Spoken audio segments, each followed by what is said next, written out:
Hello বন্ধুরা, বারিক নেটওয়ার্কে আপনাদের সকলকে স্বাগত জানাচ্ছি। আর বন্ধুরা, আজকে আমি আপনাদের বলবো যে কিভাবে আপনারা জানবেন যে আপনাদের ফেসবুকের অ্যাকাউন্টটা অন্য কেউ ইউজ করছে কিনা এবং আপনাদের ফেসবুকের অ্যাকাউন্টটা কেউ হ্যাক করেছে কিনা এবং তাদের থেকে কিভাবে আপনারা বাঁচতে পারবেন। তো বন্ধুরা, জানতে হলে অবশ্যই বন্ধুরা আমাদের ভিডিওটা শেষ পর্যন্ত দেখতে থাকুন। তো চলুন বন্ধুরা, শুরু করা যাক।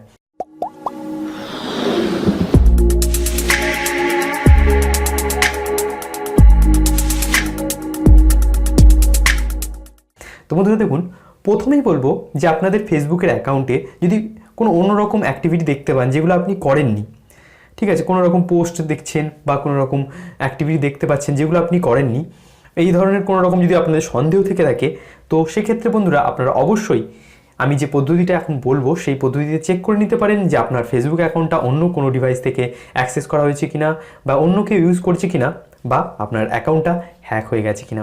তো বন্ধুরা, এর জন্য আপনারা কি করবেন না, আপনাদের মোবাইলে যে ফেসবুকের অ্যাপ্লিকেশনটা আছে তো জাস্ট সেটাকে ওপেন করে নেবেন। তারপর দেখবেন কর্নারে যে 3টি ডট থাকে, যে মেনু থাকে, সেটা ওপেন করে সেখান থেকে সেটিং অপশানে চলে যাবেন। তো এরপর কি করবেন, দেখবেন সেটিং অপশানে খুলে তারপর দেখবেন সিকিউরিটি এবং লগইন বলে একটা অপশান থাকবে, জাস্ট সেখানে যাবেন। সেখানে গিয়ে এরপর দেখবেন আপনি যে যে ডিভাইসে আপনার ফেসবুক অ্যাকাউন্টটাকে খুলেছেন, ওপেন করেছেন, ধরুন আপনার মোবাইলে খুলেছেন, আপনার কম্পিউটারে খুলেছেন, এই ধরনের যে সমস্ত ডিভাইসে খুলেছেন তার সমস্ত ডিটেল লিস্ট, কোন ডিভাইসে খুলেছেন, কটার সময় খুলেছেন, সমস্ত ডিটেলস এখানে থাকবে। তো এখান থেকে আপনি চেক করে নেবেন যে আপনার ডিভাইস ছাড়া অন্য কোনো ডিভাইসে আপনার অ্যাকাউন্টটা খোলা হয়েছে কিনা। তো এখান থেকে আপনি জানতে পেরে যাবেন যে আপনার মোবাইলটা অন্য কোনো ডিভাইসে খোলা হয়েছে কিনা। যদি খোলা হয়ে থাকে তাহলে বুঝতে হবে যে আপনার অ্যাকাউন্টটা অন্য কেউ ইউজ করছে বা আপনার অ্যাকাউন্টটা হ্যাক হয়ে গেছে। তো এখান থেকে অর্থাৎ তার থেকে সেই আর কি ডিভাইস থেকে আপনারা কীভাবে লগ আউট করবেন, দেখবেন একদম নিচে, ঠিক আছে, log out from all device বলে একটা অপশান থাকবে এই লিস্টেরই নিচে। তো সেখান থেকে আপনারা যদি লগ আউট করে দেন তো আপনাদের সমস্ত ডিভাইস থেকে আপনি লগ আউট হয়ে যাবেন। তো এরপর কি করবেন, আপনাদের পাসওয়ার্ডটাকে আপনারা চেঞ্জ করে দেবেন এবং তারপরে তার নিচে দেখবেন একটি 2 ফ্যাক্টর অথেন্টিকেশন বলে একটি অপশান আছে।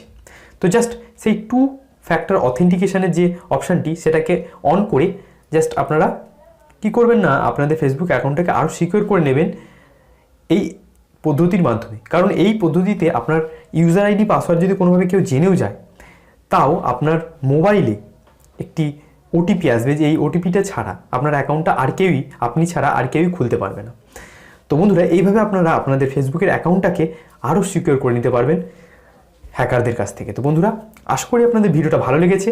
যদি ভালো লেগে থাকে তো অবশ্যই একটি লাইক করুন আর আপনার বন্ধুদের সাথে শেয়ার করুন। আর আপনি যদি আমাদের চ্যানেলে নতুন হয়ে থাকেন তো অবশ্যই আমাদের চ্যানেলটিকে সাবস্ক্রাইব করুন এবং পাশে থাকার বেল আইকনটিতে ক্লিক করে দিন আমাদের সমস্ত লেটেস্ট ভিডিওর আপডেট সবার আগে পাওয়ার জন্য। তো বন্ধুরা, দেখা হবে পরবর্তী কোনো ভিডিওয় কোনো ইন্টারেস্টিং টপিক নিয়ে। ততক্ষণ পর্যন্ত ভালো থাকবেন। Good bye.